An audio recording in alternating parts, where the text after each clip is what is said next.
Hey guys, it's Coffee. Welcome back to Asagao Academy. So in the last one, Gerard gave us a tour of the school, and besides the creepy-ass man we found in the closet, it was actually pretty thorough. And it was really nice, we got to spend time with him, and he was really nice to us. Things aren't going so well for Mai, though. There was a point last time when Jared forgot her name, and it just broke her heart, and I felt terrible for her. So I'm hoping that things get better for her soon. Before we continue the story, though, we have another journal entry, so I'm going to read that real quick. Dear Diary, the Normal Boots guys seem like a really odd bunch, but I don't mind being around them. It's weird that I get so many stares just for sitting with them at a table, but it's kind of nice to be getting people looking at me with interest instead of with hatred. I wonder how long we can keep this up. Alright. I mean, that's true. Hana did get some shit from some jealous kids about, sitting with the Normal Boots guys. I'm hoping that won't stop us from being friends with them, though. But anyway, let's continue. After class ended that day, Mai said she had volleyball practice and sped off. Thankfully, this time I knew where I was going, so I headed straight back and collapsed on my bed. It was nice to have some time to myself. After everything that happened, I felt like I was going crazy. I could use some relaxation.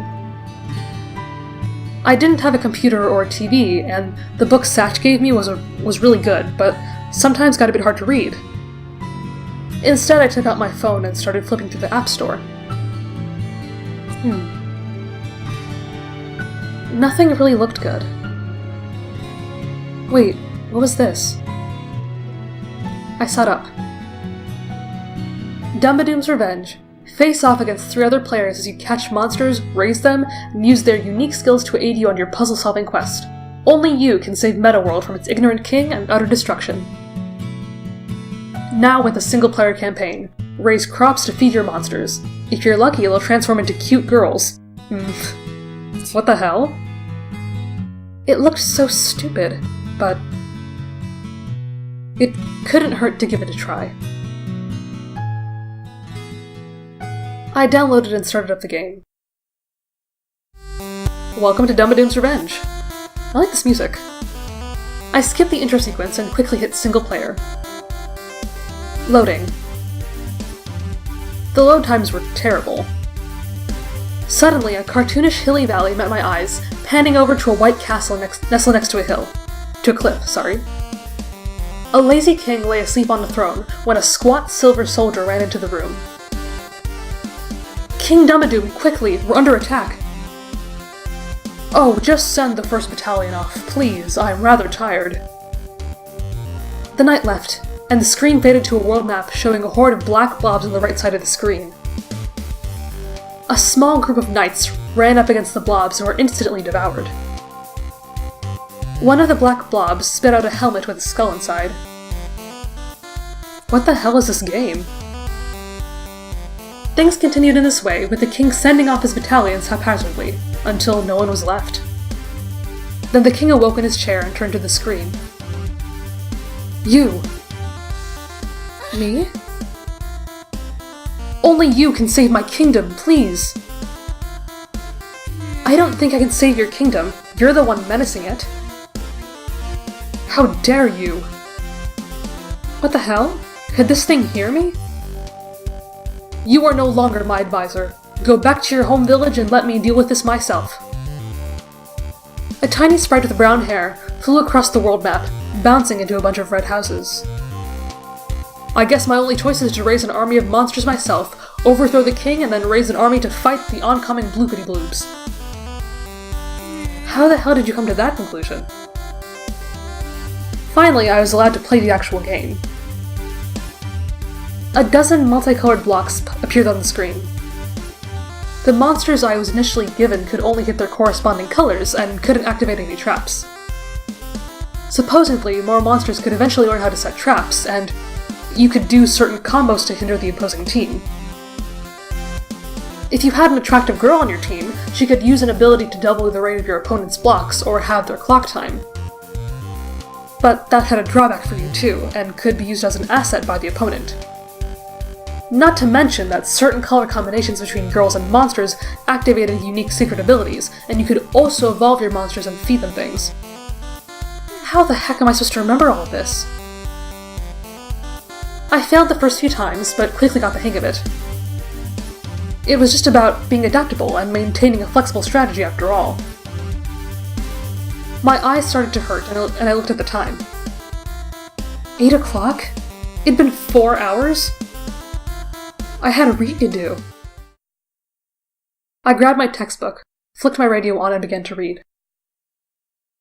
There have been many tales of times when the moon has fallen on other planets, the most popular of these being the myth of Termina. However, these myths have been proven to be more than hallucination. My eyes blurred over my astronomy textbook, and I yawned. The Schubert piece floating from my radio made me want to go to sleep, and I toyed with the idea of going to class without finishing my reading. Who cared how many times the moon was supposed to fall, especially when time travel was involved? Hana! Mai burst in through the door, flung herself across the room, and grabbed my radio. Hey! Where have you been? What are you doing?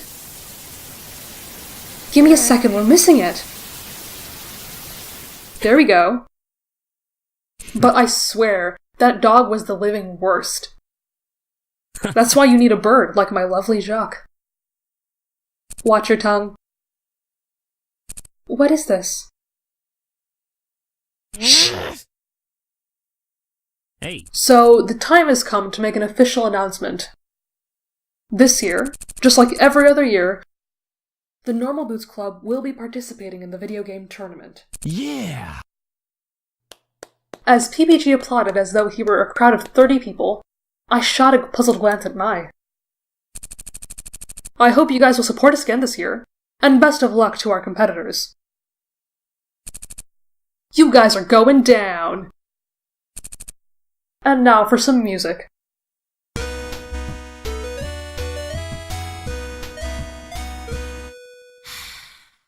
Mai turned down the radio inside. Okay, so what do you want? What was that? PB&J. It's PBG and John's radio show. They have a radio show? What do they do on it? Oh, you know, they talk and stuff, and play music sometimes. Everyone in school listens to it. I'm so glad you brought your radio. I forgot mine at home.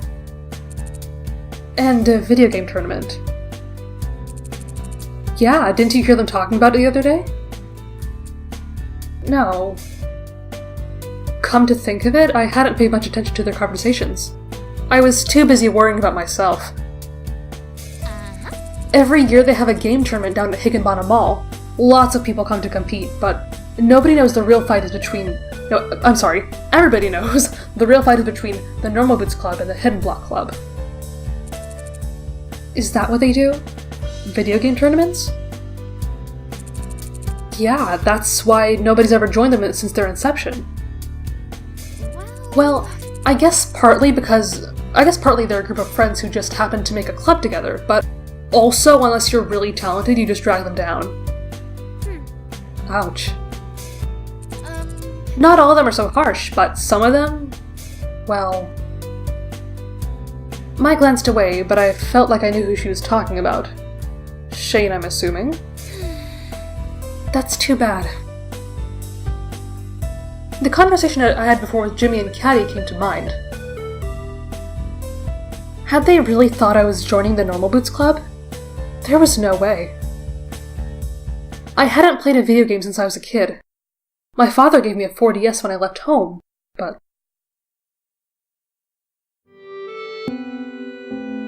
The night before I came home for Asagao? Sorry, left home for Asagao, my dad came to visit me in my room. I had packed a few things I owned into a briefcase and a single cardboard box, set to be shipped with the train. I sat and stared at the box, somewhat bitter. I barely even needed it. I didn't own much. Hana? Yeah, Dad? My father stood in front of me, a wary smile on his face. Even though he tried to hide it, I could see by the deep wrinkles around his eyes and forehead that he was tired. Sad. The past few years had taken their toll on him, and I hadn't eased things. You'll be leaving tomorrow. Yeah. A heavy silence hung between us, filling my childhood bedroom like styrofoam. Are you excited? Yeah.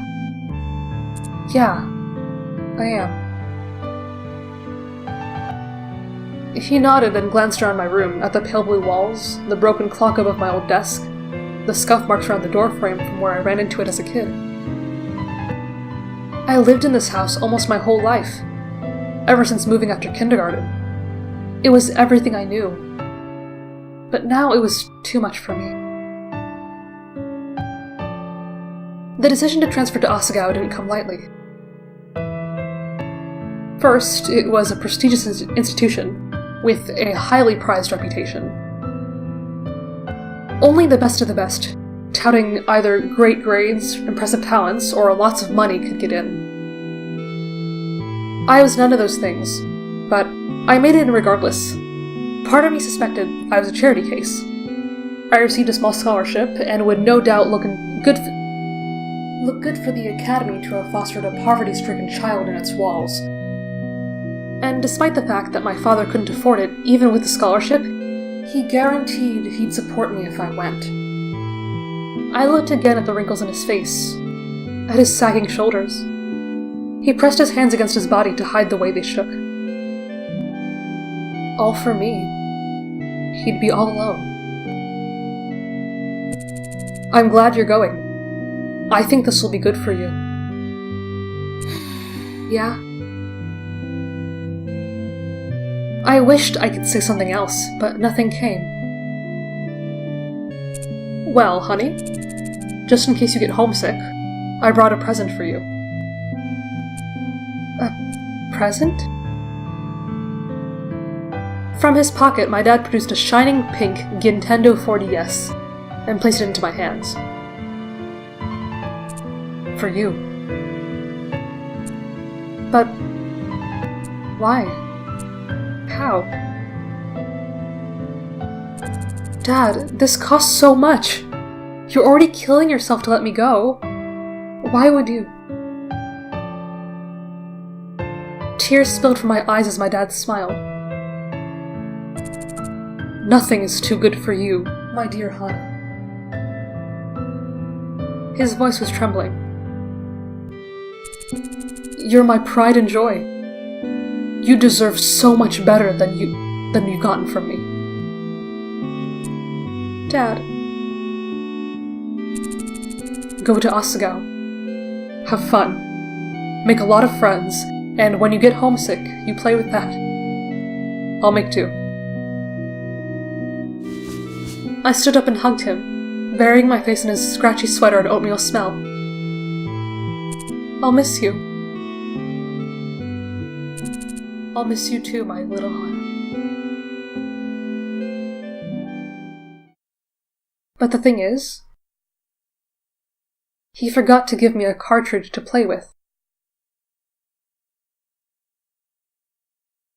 Now I glanced at the machine, hidden behind my desk lamp. Maya watched me carefully.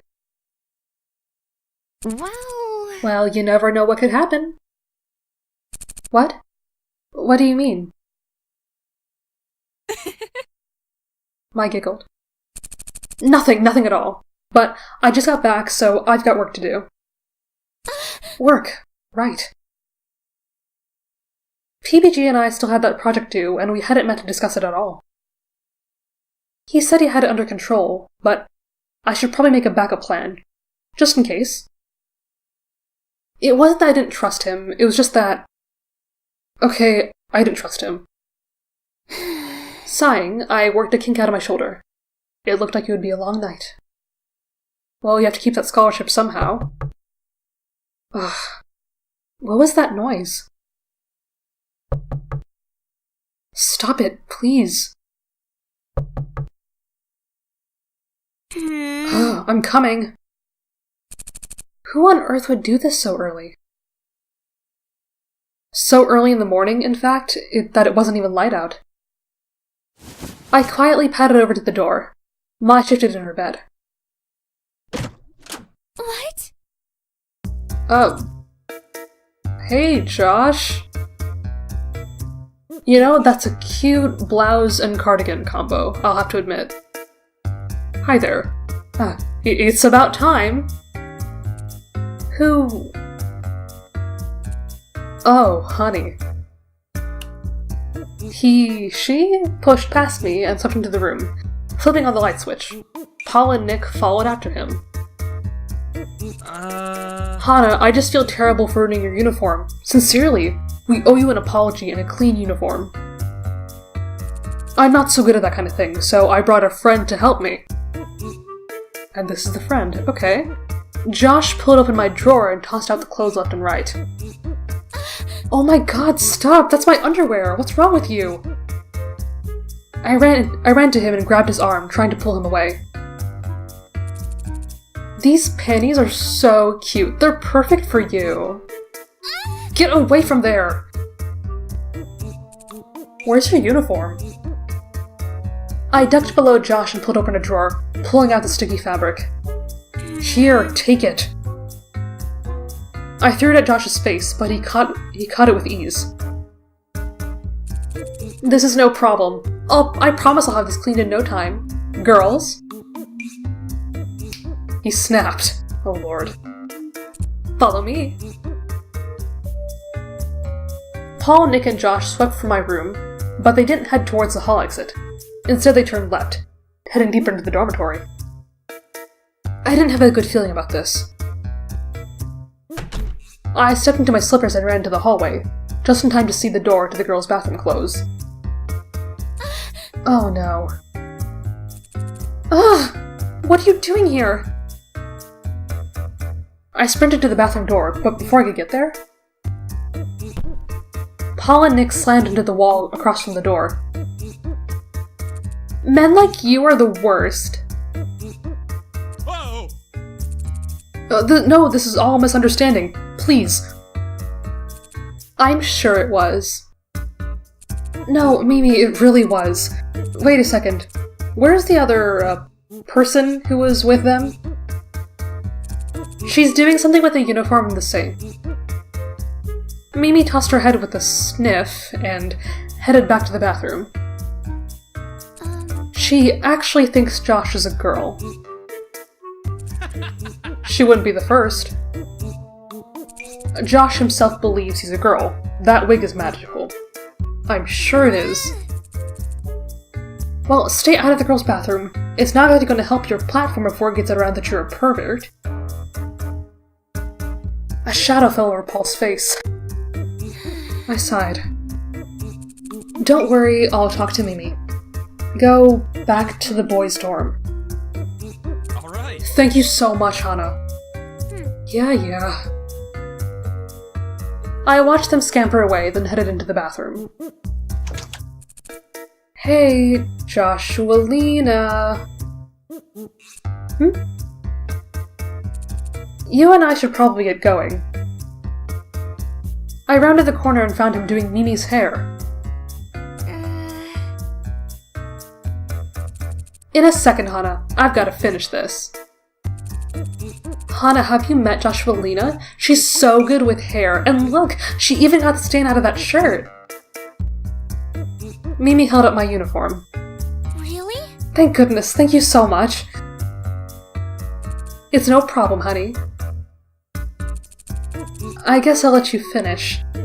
Mimi, you won't tell anyone about Paul and Nick coming into the bathroom, will you? Why wouldn't I? Well, as class representatives, they were trying to help Joshualina get her bearings, and they were showing her where the bathroom was. I should have been the one to show her, but I was asleep, and they didn't want me to wake you up. And they didn't want to wake me up. Oh, well, I guess it's fine then. Thank you. I stood staring at them, unsure of what to do next. Do you mind? I need to concentrate to finish this. Oh. I'm sorry. I went back to my room. Life at Asagao never got easier, did it? I was still asleep when I got back. There was no way I was going to bed, so I changed into my uniform, grabbed my bag, and went to class early.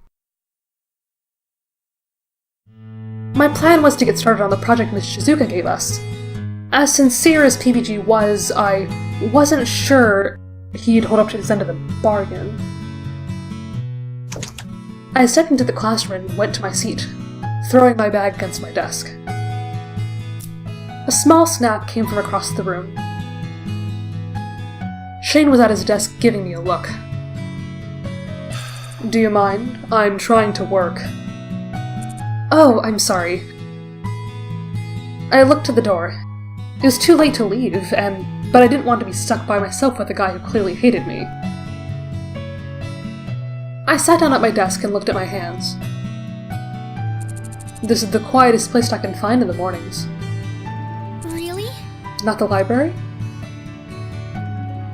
Shane shook his head. I see. I'll try not to bother you. He shook his head again. You're fine. Do whatever. Okay. It'd be awkward if I just sat there like that. So, what are you working on? Shane looked at me, and for a moment I thought he wasn't going to answer. Then he waved me over. I crossed the room to his desk and looked over his shoulder. Several sheets of paper with lightly sketched outlines lay in front of him. It looked like they were for comics? You draw comics? Yeah. What about? He shrugged. Whatever. He said it with a touch of finality, so I skipped to another topic. Do you mind if I ask you where you're from?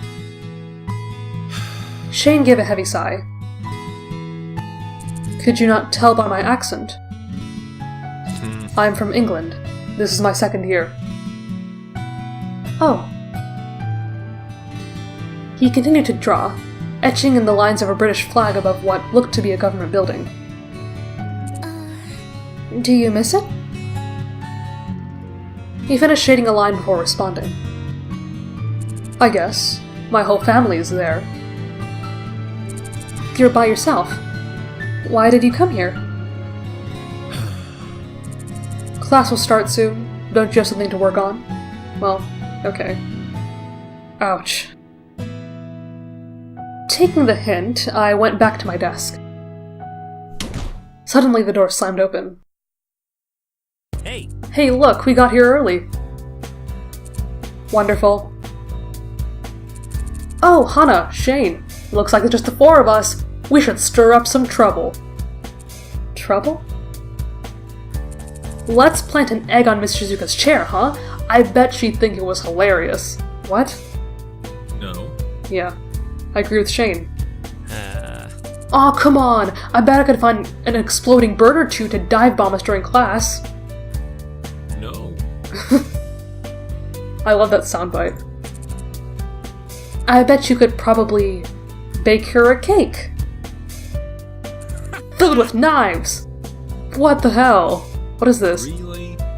The heck is wrong with you? Shane was more than an ocean away from his family and friends. I was only 2 hours away from my dad, yet I missed him so much.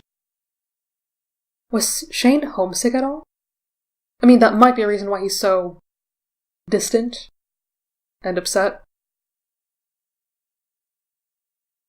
Soon other students filled the room and Mai joined me at my desk, asking why I abandoned her.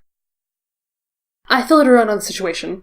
She had a good laugh, but as the clock ticked closer to class time, I felt like something was missing. Eventually I realized what it was. PBG wasn't in class yet. The bell rang. Miss Shizuka came in, and class began, but still he was nowhere to be found. Where was he? The real problem that causes grinding to be necessary in RPGs, if you ask me, is that the whole system is flawed. Miss Shizuka's on a tangent again. She must have gotten stood up. The class was nearly over, and PBG still hadn't shown. I was worried, but no one else seemed to care. That kid always misses class. I mean, I don't know why you would if you're always learning about video games, but alright. Still, what if he was sick? Why didn't anyone care? At the sound of the bell, Miss Shizuka jumped.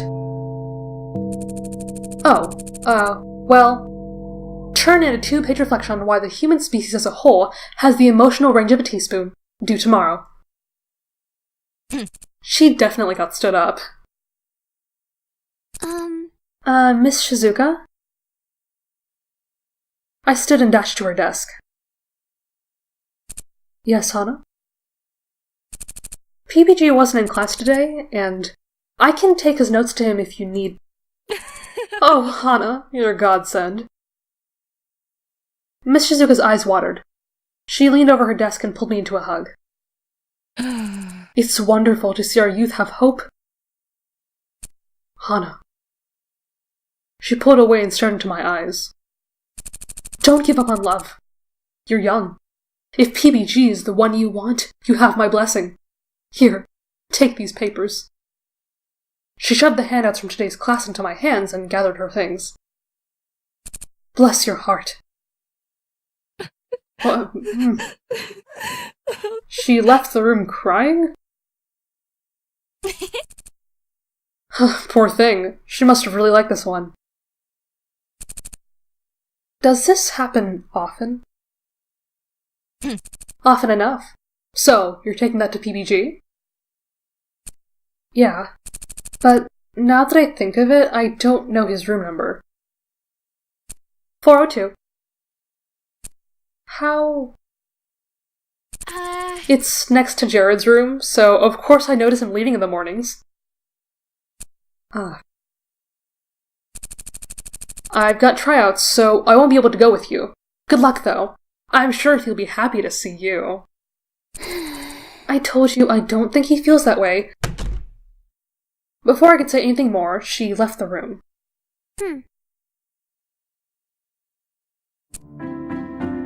400, 401, 402. Here it is. I paused in front of his door, my heart in my throat. I suddenly felt horribly stupid about bringing this to him. It wasn't like he would even look at it. He said himself that he hated school. But what if he was dying in there? John went to the drama club. He wouldn't be back for a few hours. Sucking it up, I knocked on the door. Who is it? It's Hana? I brought some notes from... The door swung open before I could finish my sentence. PBG beamed down at me. Well, he doesn't look sick. Hana. I think he's fine. Hana, hi. Hey! Hi. Come in, come in. Thanks. I stepped into a messy room. Posters lined the walls, and small Harvest Moon plushies were piled up on one of the beds, which I assumed to be PBG's. A TV was on in the center of the room. Turby twinkled happily from the pause menu. You were playing games? Huh? Oh, yeah. PBG closed the door behind me. I didn't feel like going to class today, so I thought I'd stay in and do some work. Work. Well, we do have a tournament coming up, so this kinda counts. I brought you the stuff we went over in class. Oh, thank you. He took the papers out of my hands, and then set them on a desk next to a small stack of manga. I'm glad you're feeling well. Were you worried that I was sick? Sorry. But that's adorable, so I'm kinda happy about it. Oh. What? What? Do you want to hang out? We have to work on our project at some point anyways, right? Well, I didn't really have any sorry. Well, I didn't really have anything else planned. Great. He plopped into a beanbag and slapped a pillow down next to him. Do you want to play? No, I'm not too good at games. I think I'll just watch. Okay then. He unpaused the game. Kirby sprinted across the screen, shooting fireballs from his mouth. PBG and I didn't talk much. Instead, I commented on the game and laughed at him when he died. Before I knew it, the sun was setting and I had to leave. You're welcome to come back anytime. Actually, we're having a Stomping Sisters tournament in 2 days. You can come if you want. Really? Sure. See ya. Awesome. It'll be at noon in this room. I'll see you there. I left the room and stepped into the fading sunlight. The air was warm, filling me with the smell of freshly cut grass. I couldn't put my finger on it, but something about being around PBG was comforting. Shaking my head, I went back to the dorms. Hey! Okay, so I think I'm going to call it here before this gets too long, because it's a good stopping point, I think. And next time we will continue our conversation with Mai, and maybe even go to that video game tournament at PBG's room. So that'll be a lot of fun. Anyway, thanks for watching, and I'll see you in the next one.